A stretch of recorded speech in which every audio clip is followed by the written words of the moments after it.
안녕하세요. 네 번째 시간 지역의 역사 문화 콘텐츠와 스토리텔링 충청권 사례를 중심으로 라는 주제로 강의를 진행하게 된 최선아 교수입니다. 지난 시간에는 역사 속 인물과 대화, 디지털 리터러시라는 주제로 역사학습 방법에 대해 접근해 보았는데요.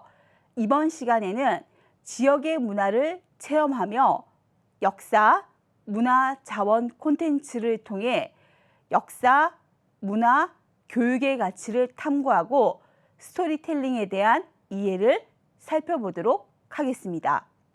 최근 우리나라 각 지역에서는 관광단지가 조성되며 지역별로 역사와 다양한 문화 자원을 활용한 축제 개최, 전시관 운영 등이 있는데요. 충청권 지역 문화 자원을 활용해 새로운 가치를 발견하는 사례를 찾아보도록 하겠습니다. 지역의 문화 콘텐츠 사업이 경쟁력을 갖추기 위해서는 지역의 정체성을 드러낼 수 있는 역사 문화 자원을 활용하는 것이 중요합니다. 충북 청주의 경우 소로리 벽지를 청주시의 로고로 활용하며 지역의 역사 문화 자원을 부각시키고 있습니다. 지역의 역사 문화 자원은 문화재, 문화 양식, 역사적 사건, 인물 등 역사적 가치를 지닌 자원을 말하는데요. 충북 청주의 경우 고려 광종 시기에 조성된 용두사지 철당간이 관광객과 학습자에게 지역의 정체성을 보여주는 사례라고 할 수 있습니다. 고려와 충청 지역의 역사성을 통해 역사 문화 공간으로서 도시를 생각해 볼까요? 태조 왕건은 충청 지역을 점유하고서 후삼국 통일의 기반을 확립했습니다. 역사 문화 경관과 로컬 히스토리를 살펴보면 고려 태조 왕건 시기 충청권 태조산의 유래에서 그 사례를 알아볼 수 있는데요. 고려 태조 13년에 천안부를 설치하였다. 전해지는 이야기로는 예방이라는 술사가 이곳은 삼국의 중심으로 다선용이 구수를 다투는 지세이므로 큰 관청을 설치하며 후백제가 스스로 항복할 것입니다. 라고 태조에게 아뢰니 태조가 산에 올라 주위를 살펴보고 천안부를 두었다고 한다라고 언급하여 천안이라는 명칭과 태조산의 유래에 대해 역사 문화적으로 증명하고 있습니다. 따라서 충주 호족 출신 유씨를 세 번째 부인 삼비로 맞아들여 그 사이에서 태어난 왕자들이 3대 정종, 4대 광종으로 즉위하였다는 역사적 사실을 통해 고려 초기 충청권의 중요성을 알 수 있는데요. 지역의 역사 문화 자원은 타 지역과 차별화된 지역의 특성을 살려 지역 고유의 정체성을 확립하고 지역의 역사적, 문화적, 교육적 가치를 창출하는 데 그 의미가 있다고 할 수 있습니다. 지역의 축제는 지역의 역사, 문화 관광 자원의 가치를 높이는 장이라고 할 수 있습니다. 단, 역사 문화 축제가 역사성이 고증되지 않을 경우 축제의 본질인 역사 주제 반영성이 흐려질 수도 있는데요. 충북 청주의 경우 세종대왕의 안지를 낫게 한 것으로 유명한 세종대왕과 초정약수 축제가 있습니다. 한국의 역사 문화에서 종교적으로 사찰과 역사, 문화 공간이 중요한 부분을 차지하고 있는데요. 불교는 우리나라에 삼국시대에 유입되었고 역사 문화 공간으로는 사찰이라는 경관으로 구현되었습니다. 불교는 고려시대 국가의 후원을 받다가 조선시대 억불정책과 사찰 폐사 정책을 겪게 되었는데요. 민중 신앙으로서 민간 불교는 삼국시대에 중국과 교유했던 서해안을 통해 전파되었습니다. 충청도는 삼국시대 백제의 중심 지역으로 현재까지 백제 시대의 사찰 흔적이 남아 있습니다.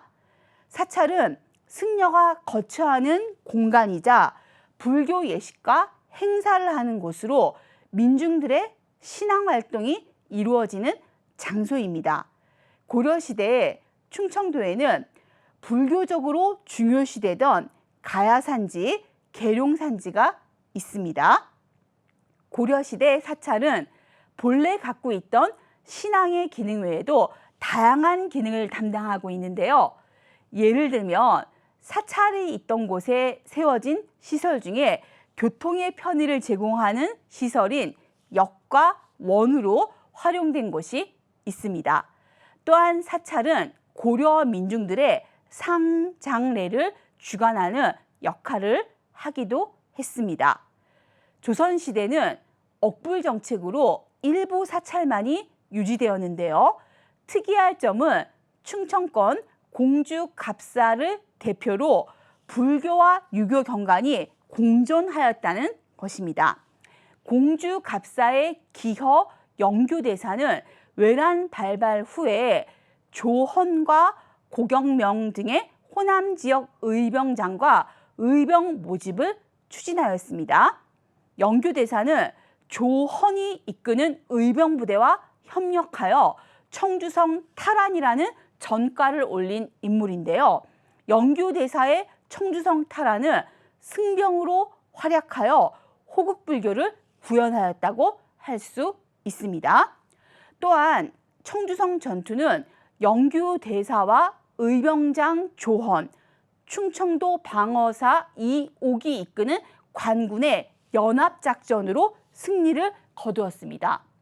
외란 후 유림계에서는 영교대사의 호국정신이 불은을 군은으로 승화시킨, 즉 부처님에 대한 은혜의 마음을 군주에 대한 은혜의 마음으로 승화시킨 불교와 유교적인 요소를 모두 갖고 있는 인물로 평가하여 재향을 시작하였습니다. 이후 충청도 공주 갑사에서 유교와 불교가 융합된 호국 정신을 기리는 것으로서 조선시대에 유교와 불교가 외침에 맞서는 민족 정체성을 구현한 사례를 보여주었는데요. 충청권과 조선왕실은 영조의 태실이라는 역사 문화 공간과 스토리텔링으로 연결되어 있습니다. 영조 정권에게 충청도 청주는 영조의 태실이 조성된 신성한 장소입니다. 조선 왕조는 왕실의 아들과 딸이 태어났을 경우 왕실의 건재함과 태어난 왕손의 기운을 불며 태를 묻는 문화가 있었는데요. 이때 태실이 조성된 장소는 지방에서 중앙의 왕실과 연결된 곳이라는 자부심을 갖게 되고, 특히 왕위에 오른 왕손일 경우 태실은 더욱 중시되었습니다. 충북 청주 지역은 영조 정권에 저항하는 이인자의 난이 발발한 곳인데요.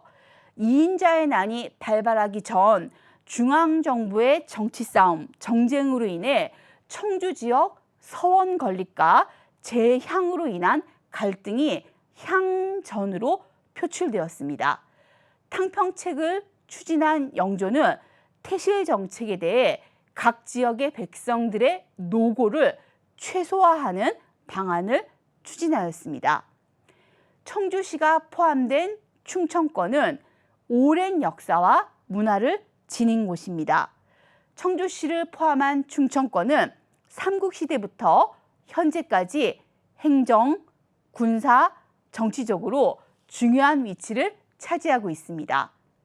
청주시는 청원을 포함한 통합 청주시로 변화됨에 있어 고유의 경관 자원을 부각시켜 타 지역과 차별화되는 고유의 도시 경관을 창출하려고 시도하고 있습니다.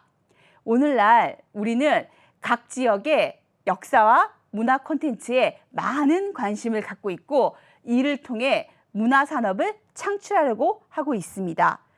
우리가 지역의 역사와 문화에 관심을 갖고 그것을 발전시키는 것이야말로 우리의 역사에 대한 사랑이자 관심일 것입니다. 이것으로 역사를 주제로 한 강의는 모두 마치겠습니다. 시청해 주셔서 감사합니다.